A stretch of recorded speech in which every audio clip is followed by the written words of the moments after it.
Here's what's trending at the bottom of the hour. Any moment now, Ukraine Presidents Zelensky and Joe Biden are expected to give a joint press conference at the White House. Zelensky will give critical speech on Putin's war in Ukraine, now in its 300th day, and it does not end there. Joining me now with analysis is NEWSMAX CEO Christopher Ruddy. Mr. Ruddy, great to see you. Thanks for carving out the time. You have interviewed President Zelensky before. Give me and the audience the measure of this man leading Ukraine.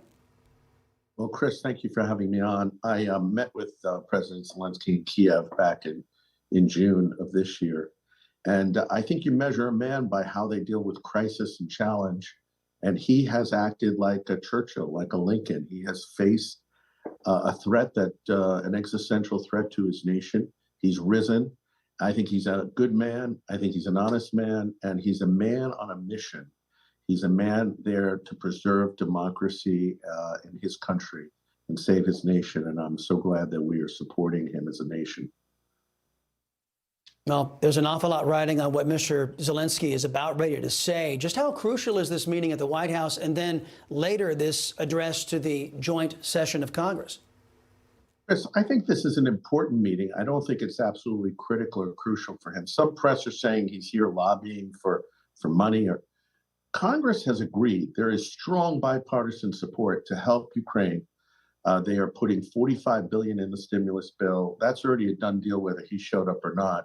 I understood that he was coming to thank the American people for their support and for their help. And I think going forward, he's hoping to continue. I think it's really important that people understand 70, 80% of that money doesn't go to the Ukraine. It goes into U.S. defense contractors. We're replenishing our arsenals from old ammunition that goes back 30 or 40 years sometimes that we've been giving to the Ukrainians. So that's going for American companies with American jobs. And I think the cause is an extremely worthy one. I think that tonight we are hearing that he's going to be talking a lot about Iran and the dangers that Iran poses. And hopefully America and Israel and others can interdict the supply of drones and missiles going to Russia, killing innocent men and women in Ukraine.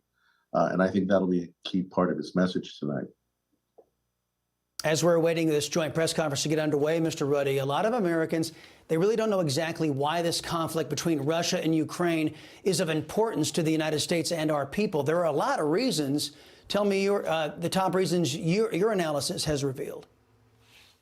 Well, my personal view, and I think of millions of Americans, were horrified that since Stalin and Hitler, we have never seen anything like this in Europe. The mass killings of men, women, and children, not just combatants, civilians, the deportation and the dangers that have been put upon by children. Remember, this was an unprovoked attack by an ally of the United States. Now, they weren't part of NATO, but we had guaranteed basically support of Ukraine in the Budapest Memo in 1992. And we need to live up with that. Obama did not live up to those promises in 2014 when Russia invaded Crimea. It was a message to Putin that he could do this again. And he made this unprovoked attack against this nation, the horrific attacks and killings he's doing. But look, Chris, at every speech Putin has given since the war started in February of this year. He has said that the purpose of the war is to bring down the United States as a world power, to challenge and confront NATO in the West. He says that Ukraine is a small part of that strategy. And when you see him, Putin, when he says that he is threatening the use of nuclear warheads, that's not off the table. This is a very dangerous man. And I'm actually quite proud that Joe Biden is standing up and being much stronger than Obama. I believe if Donald Trump was there, this war never would have happened. But I also believe that Joe Biden has stood up, and the Republicans and Democrats that I speak to are strongly supportive of letting the Ukrainians fight for us and support them in that battle. Right. And I got to tell you that this two-tiered attack, China allying itself with Russia, and the attack directly on American microchip manufacturing, this team up that those two countries have done is a direct national security threat to the United States. I mean, computer chips are on everything from defense to banking to everything. We are confronting challenges all over the world. And while we're not solving all of them by supporting Ukraine, we are sending a message, for instance, to China. that we will strongly support the people of Taiwan if they're attacked. I think had we allowed Ukraine to fall quickly, it would have been a message to China that they could go into Taiwan. There was some evidence they were preparing that in the wake of the Ukrainian invasion by Putin. That hasn't happened. So I think there's some real benefits for the $100 billion or so that we've spent. I think it's among the best investments we have made for our security and for global security.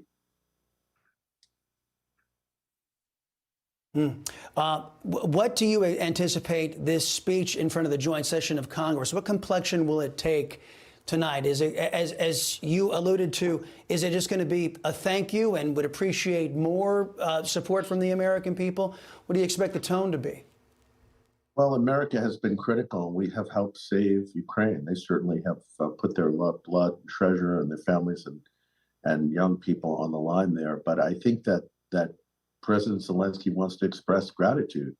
And I think that'll be the number one message. And then the second is this danger of Iran and the need for America to continue. You know, Putin is doing essentially war crimes. He's wiping out civilian power grids so people can't do their daily lives. There can't be hospitals and medical care.